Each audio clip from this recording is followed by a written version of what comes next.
A operação da Polícia Federal em vários estados sobre as fake news causou grande repercussão ontem em todo o país, gente. A ação está dentro de um inquérito do Supremo Tribunal Federal que investiga supostos ataques e informações falsas sobre ministros da Corte e também familiares. Mas qual a importância e até as críticas envolvendo esse inquérito? Vamos falar ao vivo, vamos voltar ao vivo com a Heloísa Pedrosa, que vai falar com a gente. Ela, inclusive, está com um especialista nessa questão.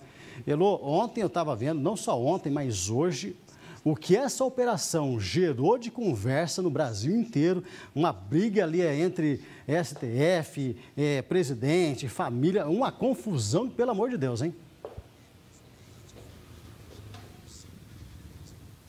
Exatamente, Cid, uma operação que gerou uma série de repercussões em todos os escalões, da nossa sociedade. Foram 29 mandados de busca e apreensão em 5 estados. E aqui em Londrina também teve a apreensão na casa de um jornalista, Bernardo Kister, e o deputado federal, Felipe Barros, vai ser ouvido também nesse inquérito do STF, que investiga a questão da fake news e também o financiamento da fake news e, além disso, os ataques ao próprio Supremo. A gente está aqui com o Fernando Pérez, que é advogado especialista em crimes cibernéticos, e a gente quer entender, a gente sabe que foi uma série de repercussões essa ação da Polícia Federal, mas a gente quer entender a importância disso. A gente sabe que fake news, a gente vem lidando com isso há algum tempo, mas é uma coisa recente, em termos judiciais, inclusive. A prática da fake news, o combate às fake news tem recebido uma atenção especial nos últimos tempos, principalmente desde a última eleição presidencial, onde foi supostamente muito utilizado por diversos motivos.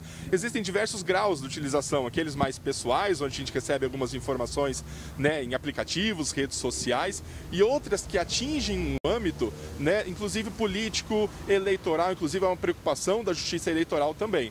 E o STF, através de eventuais informações, supostas denúncias que teria recebido sobre a prática, a movimentação, fomentar a circulação de fake news mediante o auxílio, o suporte material financeiro de algumas pessoas, então iniciou um inquérito para investigação, para produção de provas, para verificar se essas denúncias, se essas informações que eles receberam realmente procedem e identificadas então essas provas, fazendo uma análise, por exemplo, de documentos, computadores, celulares, assim como ouvidas testemunhas dentro do processo, pode-se dar andamento a uma investigação mais detalhada e até mesmo uma ação de responsabilização por esses atos que tenham, independente de qual seja a esfera e responsabilização. A gente costuma ver operações geralmente com prisões. Essa teve apenas apreensões. Isso quer dizer que, por enquanto, ninguém é acusado. De fato, essa etapa inicial, ela serve para a produção de provas, para que se identifique se realmente existem indícios, realmente existem informações que podem ser consideradas provas, então, de eventuais atos ilícitos. Então, nesse momento, não há uma acusação formal. São indícios aonde o juiz do inquérito responsável pelo inquérito no STF, ele analisa e verifica a possibilidade, ou seja, é um requisito para que se procedam com ações como essas de busca e apreensão de equipamentos, como celulares e computadores. Então, identificadas provas através de perícias, por exemplo, aliadas às provas testemunhais, pode-se dar continuidade, então, a um processo de responsabilização. E, se necessário, se identificado algum crime passivo de prisão, isso pode ser considerado numa ação criminal depois do julgamento em primeiro e segundo graus. Se comprovado algum tipo de ilicitude no comportamento dessas pessoas, foram blogueiros, empresários, jornalistas, que tipo de punições eles podem vir a ter? Não necessariamente prisões, esse tipo de crime, que punições prevê?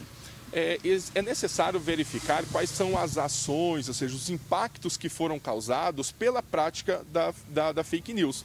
Existem diversos atores numa situação que foi construída nesse e em outros casos que estão recebendo a atenção da Justiça. São aquelas pessoas que produzem propriamente dita as notícias falsas, sabendo que são falsas, com o propósito de prejudicar, seja administrações, órgãos, pessoas jurídicas, pessoas físicas. Existem aquelas pessoas também que dão um suporte material material, ou seja, patrocinam, dão dinheiro para que as pessoas acabem fazendo isso. Então são diversos tipos de atores, são diversas situações e cada uma delas pode ter uma ou muitas responsabilizações, muitos crimes que podem ser identificados. Seja um crime, por exemplo, de difamação, crime de falsa identidade, até mesmo crime de associação criminosa, onde várias pessoas identificadas como autores, então, de ações como essas, podem ser responsabilizados em diversos tipos de situações. Então, tanto na esfera civil, por aquelas pessoas que foram atingidas por notícias falsas que foram criadas, e até mesmo, principalmente,